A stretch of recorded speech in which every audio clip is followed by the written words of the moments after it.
Que todavía tenía como una idea de lo que era el arte fino, el fine art.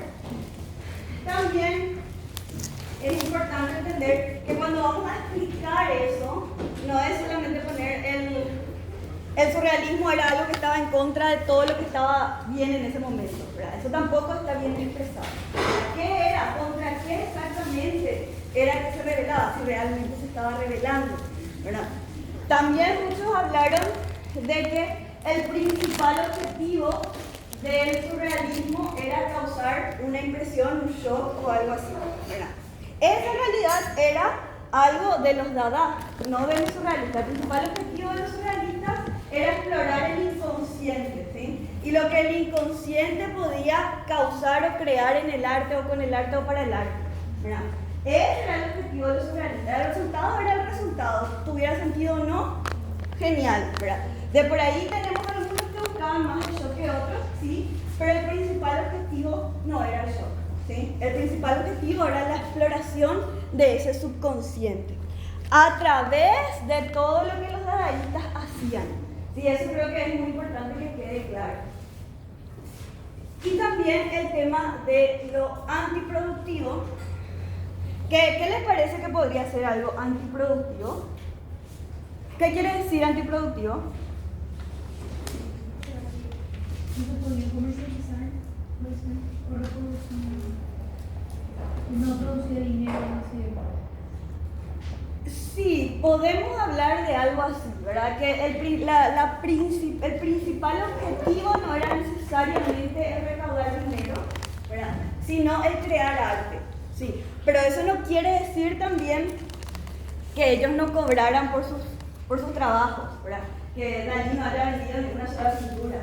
De hecho, ganó muchísima plata con esos sombreros y eso que hizo con Schiaparelli, ¿verdad? Entonces, la idea es que en su core, o sea, en su esencia, no estaba el hecho de hacer un arte comercializable, ¿sí? Sino que si se vende genial, si no era un objetivo particular, ¿sí? Y era, como habíamos dicho también, algo que estaba bastante ya tirando hacia un ideología de izquierda, ¿verdad? Que habíamos también hablado un poco. Algunos como que le guiaron por ahí la discusión, pero le faltó un poco más de sustancia, ¿sí? De tratar de explicar un poquito más. Estos ejercicios no son, o sea, ustedes saben que nosotros no tomamos asistencia, estos ejercicios no son asistencia, estos ejercicios son meramente de entrenamiento, ¿sí? De entrenamiento a ver si, para que se vayan acostumbrando a hacer estas reflexiones y que nosotros también podamos ir tratando de ayudarles a que puedan direccionar mejor la forma en la que se expresan. Así que, si van a entregar algo de 2 líneas, que no hagan más, ¿sí? Es más trabajo para nosotros y no les sirve de nada a ustedes. Entonces, piénsenlo bien, mastíquenlo bien, para que podamos ayudarnos, ¿verdad? Para que esto realmente les sirva. Cuando nosotros enfocamos un examen, generalmente tenemos 3 preguntas en los parciales y 4 preguntas en los finales. Cada uno suele valer 10 puntos. Imagínense el peso de una pregunta. Entonces, para que cada pregunta valga 10 puntos, por supuesto, tiene que responder a la pregunta y tiene que tocar los puntos importantes que esa pregunta está tocando. Entonces, en este caso en particular, nuestra pregunta, si valía 10 puntos, para que valga 10 puntos completamente, deberíamos haber respondido entonces esos 2. Póngale 5 puntos a explicar por qué era negativa y 5 puntos a explicar por qué era antiproductiva, ¿sí? Más o menos así se podría estructurar esta respuesta. En este caso, no hacía falta poner el contexto de cuándo nació, de cuáles eran sus métodos y todo eso, a no ser que eso fuera parte de la pregunta, ¿sí? O sea, podemos decir que era un arte negativo, capaz por lo inconvencional de sus métodos, ¿verdad? que podría ser contraproducente o contrario a la forma de hacer arte en ese momento, ¿verdad? Si lo estructuramos así en la argumentación, podría ser una respuesta, ¿sí? Lo importante es que nosotros podamos sacar esa idea de nuestra cabeza y poder explicar correctamente eso, ¿sí? Pero nombrar nomás no es algo que quede bien, o sea, que nos dé los puntos, digamos, o que se entienda toda la argumentación. Si quieren, pueden poner una pequeña intro, ¿verdad? Hacer el desarrollo y cerrar, ¿verdad? Con él. Y por eso creo que genial, pueden hacer eso si quieren y si les da el tiempo. Pero es importante que esos dos puntos de la pregunta estén respondidos, ¿sí?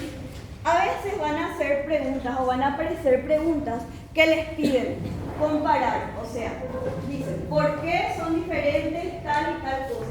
Entonces ustedes tienen que explicar cuáles son esas diferencias, pero eso respondan por qué. No, eso cita las diferencias, ¿verdad? Entonces, cuando nosotros vamos a explicar por qué son diferentes, es agarrar las cosas que son diferentes, compararlas y exponer esas diferencias. La capacidad de enfoque, la forma de ver, la forma de tomar ciertos temas específicos. Entonces, eso, ¿sí? Es leer bien y comprender bien cuál es o qué es lo que nos está pidiendo la pregunta. Nosotros nos vamos a quedar con las tareas que ustedes hicieron, ¿sí? Para tener un registro en el caso de que estén bien, que eventualmente les pueda ayudar, ¿verdad? Si es que es necesario, pero así ahora mismo no tiene ningún puntaje, ¿sí? No tiene ningún puntaje, no tiene ningún valor. Esto nos va a salvar en el caso de que hayan hecho bien. Se cayó tu botella. En el caso de que hayan hecho bien la respuesta. Muy pocas hemos leído que estén correctamente respondidas, ¿sí? Están de por ahí un poquito vagas y también están muy hechas como si fuera que estamos hablando nosotros acá entre cabezas, ¿verdad? Y está bueno que nosotros entendamos también algo que podamos explicar con nuestras propias palabras. Eso es ideal para cuando estamos hablando. Pero cuando estamos trabajando sobre un documento, eso sí tenemos que tratar de organizar un poco más nuestras ideas y formalizar un poco más ese argumento, ¿sí? Y también entender un poco el peso de esas palabras que nosotros ponemos, ¿sí? Y tratar de no hablar en absoluto, ¿sí? Esas cosas como siempre, nunca, porque en realidad nosotros no estamos seguros de nada de eso, ¿verdad? Estamos solamente exponiendo una postura. Acá, por ejemplo, hay uno que dice, porque al principio se consideraba el surrealismo como algo que no valía la pena. No sería algo que podría ayudarnos, ¿verdad? O si no, hay otro que dice muy interesante. Ya que el surrealismo se lo considera como una conexión al inconsciente del ser humano, eso, en mi opinión, puede llevar a que el ser humano desarrolle una crítica, un cuestionamiento a su modo de vida y a la sociedad. En el caso económico, el funcionamiento del modo capitalista, que luego eso deriva a su desestabilización, ya que comúnmente el capitalismo está relacionado directamente con la productividad y con un estatus socialmente hablando que lleva directamente a la política, tanto que se llegó a considerar el surrealismo como un movimiento anticapitalista de izquierda, que también es así, muy entre comillas, el surrealismo no fue un movimiento político, sino una parte de política. Entonces hay que tener el peso de nuestras palabras. Donde critica los puestos de poder y se utilizaba el arte como medio de expresión. El surrealismo no necesariamente criticaba el poder, criticaba, o sea, se olvidaba la plata, ¿verdad? Pero no criticaba el poder. Y ahí terminó, ¿sí? Faltó toda la segunda parte de por qué era negativo, ¿verdad? Entonces eso de por ahí es algo que a este trabajo le faltó prestar completo. Hay muchos que tenían como una idea inicial, pero les faltó ampliar un poco más para que esto tenga un poco de sentido, ¿verdad?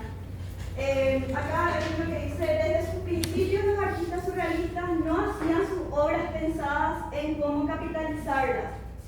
Puede ser, ¿verdad? Pero los artistas también tenían que comer, ¿verdad? O sea, también tenían, seguramente querían vender sus cosas. El tema no es cómo nosotros estamos fraseando eso. Cuestionando los valores de la sociedad, sí, ¿verdad? Negativa porque se veía como una vanguardia extremista por estar en contra de las guerras, no necesariamente era así, ¿sí? Había algunas escenas bélicas en algunas obras surrealistas, y lo que dictaban el gobierno, lo que dictaba el gobierno en aquella época. De por ahí esto le faltó ampliar un poco más y podría haber tenido un poco más de sentido, ¿sí? Acá hay uno que quiero que me digan ustedes qué piensan. Dice, ya que el surrealismo se oponía a las restricciones de la razón y la lógica impuestas en esa época por la burguesía, debido a la utilización de los elementos de imágenes de las obras de esto, generó rechazo debido a que fue un movimiento bastante revolucionario criticando el pensamiento de la época. ¿Qué piensan de esta respuesta?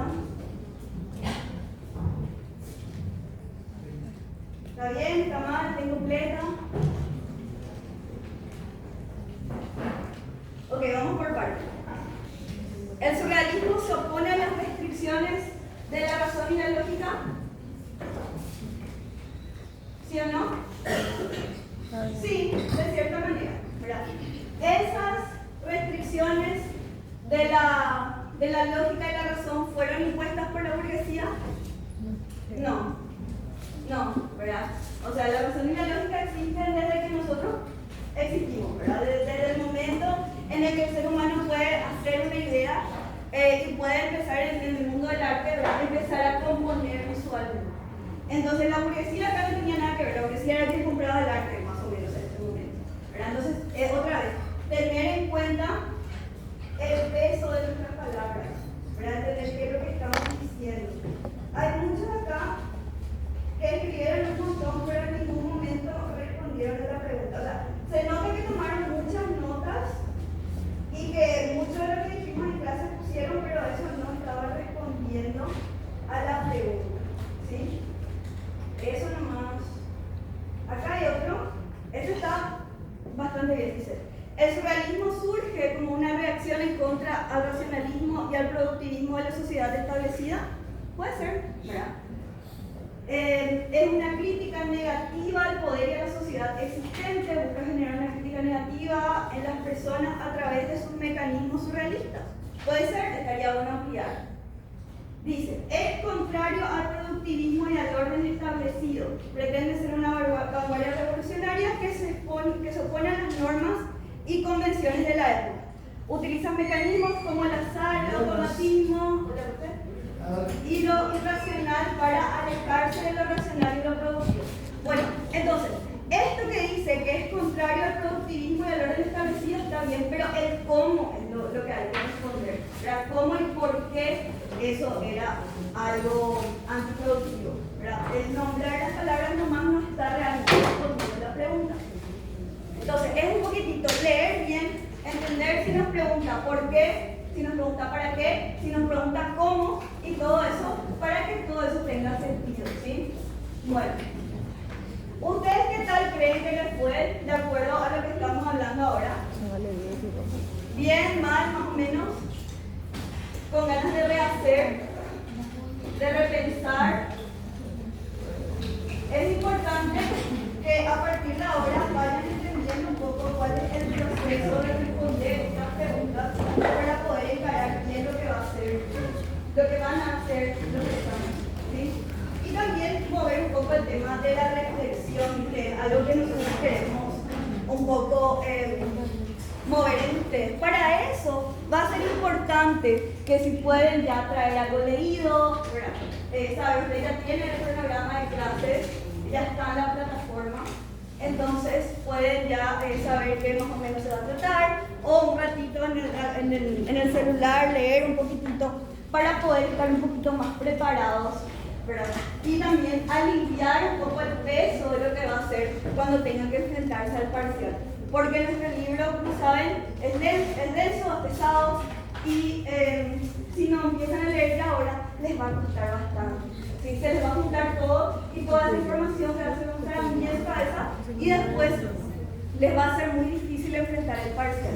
Entonces, si pueden ir adelantando esto, ¿verdad? E ir generando sus reflexiones, va a ser algo que de verdad les va a ayudar.